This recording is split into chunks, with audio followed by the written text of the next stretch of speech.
In the high desert of northern Arizona, evenings arrive slowly and quietly.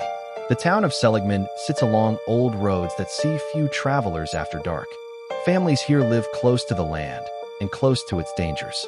On an ordinary Monday evening, nothing seemed unusual. A mother stepped inside for just a moment. In that moment, everything changed. This is the true story of a 2-year-old boy named Boden Allen. What happened to him would test the limits of survival, instinct, and luck. It would also introduce the world to an unlikely hero. But before any of that, there was simply a quiet yard, a young child playing outside, and a house that suddenly felt too silent. Boden had been playing outside with his mother, just steps from their front door. When she went inside briefly to attend to his sibling, he followed her in. Moments later, he wandered back outside on his own. It seemed harmless. Toddlers do this every day in every town. But this time, when his mother looked again, he was gone. There was no scream, no sound of distress, nothing to mark the moment he slipped away. Just an empty yard where a small boy had been standing. Panic set in quickly. The desert beyond that fence stretched for miles in every direction, unmarked and unforgiving. And somewhere out there, a 2-year-old in a tank top and pajama pants had already begun to walk. Just before 5 in the evening, the Yavapai County Sheriff's Office received the call. A toddler was missing from a home near Seligman. Dispatchers moved quickly, aware of what this kind of terrain could mean for a small child alone. Within the hour, deputies were en route, and a search operation was being organized. The area surrounding the Allen family home was remote, rugged, and largely unmonitored. There were no streetlights, no fences to contain a wandering child, only open land leading toward canyons and mountains. As word spread through the small community, more than 40 search and rescue volunteers began preparing to join the effort. Nightfall was approaching, and time was already working against them. As darkness fell, temperatures in the region dropped into the cold. The search area was vast, filled with boulder fields, dry washes, and thick stands of juniper trees. For an adult, this terrain would be difficult to cross even in daylight. For a 2-year-old boy, it was an environment built for disappearance, not survival. Search teams fanned out on foot and by vehicle, calling his name into the darkness. Helicopters were requested to scan the land from above using thermal equipment. Every hour that passed added weight to the fear no one wanted to say aloud. The desert does not wait for rescue efforts to catch up. It simply continues, indifferent to who is lost inside it. Arizona Department of Public Safety crews took to the air, sweeping the canyons and washes below with searchlights. From above, the land looked endless, folding into ridgelines and dry riverbeds that a small child could easily vanish inside. The search would later reveal something that made every searcher's stomach turn. During the flight, crew members spotted not one, but 2 mountain lions moving through the very terrain Boden had wandered into. It was a detail that would only be confirmed after his rescue, but it underscored just how real the danger was. Somewhere below, alone in the cold and the dark, a toddler was sharing this landscape with predators built for the night. At some point during that long night, Boden stopped walking. He would later tell the rancher who found him that he had lain down beneath a tree. It is a simple detail, almost unbearable in its innocence.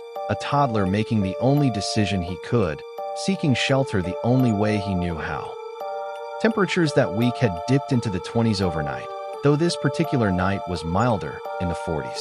Still, for a child dressed only in a tank top and thin pajama pants, exposure was a serious risk. What kept him warm through those hours would later become one of the most talked about details of the entire case. 7 miles from the Allen home stood Dunton Ranch, a working cattle property spanning thousands of acres. Its owner, rancher Scotty Dunton, kept a guard dog named Buford, a 6-year-old, 160-pound Anatolian Pyrenees. Buford's job was simple. Each night, he patrolled the property alone, watching for coyotes. Dogs of this breed are known for their instinct to protect, not to attack. They are raised among livestock and small children, bonded to their role as guardians rather than hunters. On this particular night, Buford's patrol would take him somewhere unexpected, toward the sound, or perhaps the scent, of a small boy alone in the dark. No one witnessed the exact moment Buford found Boden, but afterward, tracks told part of the story. Small footprints, matched beside the deep paw prints of a large dog, wound for at least a mile across the ranch's terrain. It appeared the two had traveled together, side by side, through the final stretch of the night. Dunton would later say he believed the boy might have followed a power line down from his family's property, wandering onto the ranch by chance.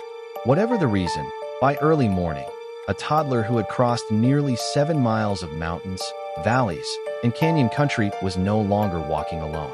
He had, somehow, found a companion in the dark. Just after 8 in the morning, Scotty Dunton stepped outside to begin his day, unaware that the search happening 7 miles away had reached its most critical hour.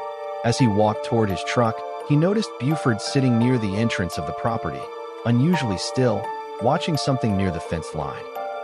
When Dunton looked up, he saw a small figure standing beside the dog, a blonde toddler in pajama pants, alone on his ranch, nearly 7 miles from anywhere the boy should have been. For a moment, the scene didn't make sense. Then the reality settled in. This was the missing child the entire county had been searching for through the night.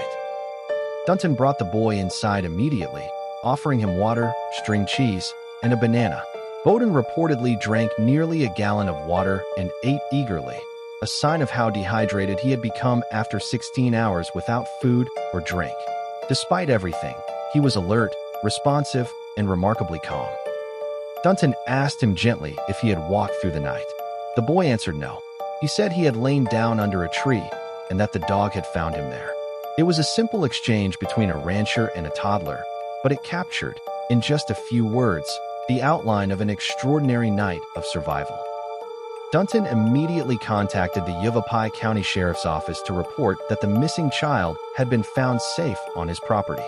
The news moved quickly through the search network, reaching exhausted deputies and volunteers who had spent the entire night combing the desert without rest. At 8:20 that morning, the sheriff's office confirmed publicly that Boden Allen had been located and was safe. For the searchers who had spent hours fearing the worst, especially after the mountain lion sightings from the air, it was a moment of overwhelming relief. A search that could have ended in tragedy had ended instead in disbelief and gratitude. In daylight, the terrain Boden had crossed became fully visible, and it left even seasoned ranchers stunned.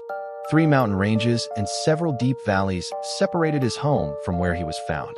Dunton himself said he found it hard to believe, calling it insane for a 2-year-old to have made that distance, even in a straight line. The landscape was described as thick with trees, boulder piles, and steep canyon walls, hardly forgiving ground for an adult, let alone a toddler on his own. Yet somehow, guided perhaps by instinct, chance, or simply the direction of a power line, Boden had crossed nearly 7 miles of it without serious injury. Buford's role in the rescue quickly became the heart of the story. Anatolian Pyrenees dogs are bred as livestock guardians, instinctively protective rather than aggressive. Dunton explained that the breed's nature made sense of what happened. If the dog found the boy, he said, he would not have left his side for anything. It remains unclear exactly how long Buford was with Boden, or what led the dog to him in the darkness. What is certain is that by morning, the two had traveled together, and the dog's body heat and presence likely helped the boy endure the cold desert night. Buford was rewarded afterward with a 2-pound ribeye steak, a small thanks for an enormous act of instinct. Boden was reunited with his parents shortly after being found, in what the sheriff's office described as a tearful and emotional moment. Medical evaluation showed only minor cuts, scrapes, and mild dehydration, remarkably light injuries considering the distance and conditions he had endured through the night. For his parents, the ordeal had been 16 hours of unimaginable fear, not knowing whether their son was safe, injured, or worse. His safe return, against terrain that included predator sightings and near-freezing temperatures, felt to many involved less like luck and more like something extraordinary had guided him home. The story of Boden Allen spread quickly across the country, not just as a tale of a lost child, but as proof of something rare, the instinct of an animal to protect a life that was not its own. Search and rescue officials called it one of the most remarkable outcomes they had witnessed in that terrain. Today, the desert near Seligman remains as quiet and unmarked as it always has been, holding no visible trace of what happened there. But for one family, and for a rancher and his dog, that stretch of land will always mean something different. It is where a 2-year-old walked into the wilderness alone and walked out beside a guardian who never once left him.